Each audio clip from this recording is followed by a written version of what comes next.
Assalamualaikum warahmatullahi wabarakatuh. Alhamdulillah wassalatu wassalamu ala rasulillah. Taubat dan hijrah adalah kewajiban kita semua.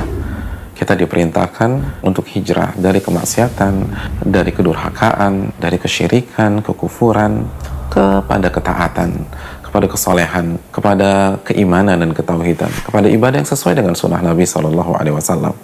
Namun yang perlu kita ingat, hijrah itu tidak mudah.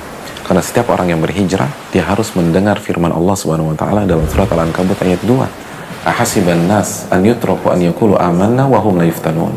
Apakah manusia berpikir mereka akan dibiarkan begitu saja memproklamirkan iman mereka, taubat mereka, hijrah mereka, lalu mereka tidak diuji oleh Allah Subhanahu wa taala? Allah akan uji kita sehingga terbukti mana yang benar-benar hijrah dan mana yang KW dalam berhijrah. Untuk bisa bertahan dalam hijrah, untuk bisa bertahan dalam ujian-ujian tersebut, kita butuh ilmu, saudaraku. Allah berfirman dalam surat Al-Kahfi ayat 68, "Wa kaifa tasbiru 'ala ma lam tuhit bihi khubra." Bagaimana Anda bisa sabar? Bagaimana Anda bisa bertahan sedangkan Anda menghadapi masalah yang Anda tidak tahu ilmunya? Analogi sederhana bagaimana seseorang bisa melewati ujian fisika, kimia, matematik sedangkan dia tidak tahu ilmu tentang soal-soal tersebut. Begitu juga dengan ujian kehidupan. Gak mungkin kita bisa bertahan dalam hijrah kita kecuali dengan ilmu. Tapi ada sebuah pertanyaan. Ketika kita putuskan untuk mendatangi majelis ilmu, untuk menambah ilmu kita, ilmu apa yang harus kita prioritaskan? Bagaimana kurikulumnya? Majelis ilmu itu bagus-bagus dan sangat banyak, bahkan seringkali ada di waktu yang sama. Apa yang harus kita pelajari pertama kali? Saudaraku yang dirahmati oleh Allah Subhanahu wa taala, Al-Imam Ibnu Mubarak, seorang ulama besar, nama yang tidak asing lagi di dunia ilmu. Beliau memberikan jawabannya kepada kita, kepada orang-orang yang baru hijrah. Beliau mengatakan, "Kanu yatlubuna al-adab al-qabla al-ilm."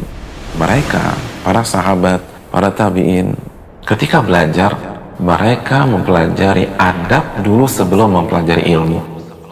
Mereka mempelajari adab dan akhlak sebelum mereka mempelajari masalah-masalah ilmiah yang pelik, masalah-masalah ilmu yang besar dan panjang.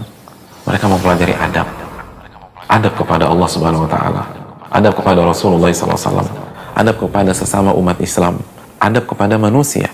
Mereka mempelajari itu semua sehingga mereka sukses. Mereka jadi imam. Mereka bukan hanya menguasai ilmu secara teori, namun mereka menjadi teladan-teladan di dalam kehidupan keseharian mereka. Di samping kita belajar ilmu akidah, kita belajar iman, kita belajar ibadah-ibadah wajib keseharian seperti sholat 5 waktu. Materi yang harus kita kedepankan, yang harus kita prioritaskan adalah adab sebagaimana yang dikedepankan dan diprioritaskan oleh para ulama-ulama kita dari sahabat, tabi'in, dan tabi'ut tabi'in.